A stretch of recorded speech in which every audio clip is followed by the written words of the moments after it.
Hazrat Abdullah bin Abbas radiyallahu anhu states, Dimad came to Makkah Mukarramah. He belonged to the tribe Azdi Shanu'a and used to charm under the influence of the jinns. When he heard from the blockheads of Makkah Mukarramah that Hazrat Muhammad S.A.W. is lunatic, Allah Jalla Jalaluhu forbid. He said, I wish I would see him.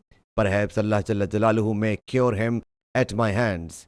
He then met him Sallallahu and said, O Muhammad Sallallahu, I can undo the influence of jinnis. Allah Jalla Jalaluhu cure at my hands whosoever He Jalla Jalaluhu pleases. What do you think? Allah's Apostle Sallallahu said, all praise are due to Allah Jalla Jalaluhu. We extol Him and seek His help.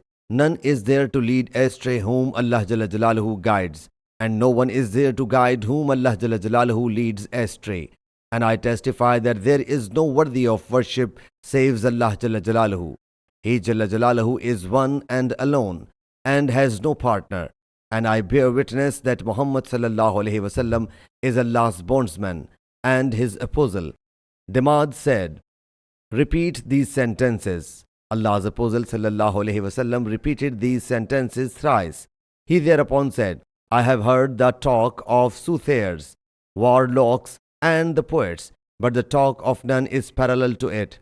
These expressions have submerged in the ocean of eloquence. Stretch your hand, I will swear an oath of allegiance on your hand. He then swore an oath of allegiance to him. He Sallallahu whereupon said, should I take an oath of allegiance from your people? He said, of my people. Men said, I have taken spouted ear of them. He said, return it as it is Dimad's people. Sahih Muslim Hadith number 2005.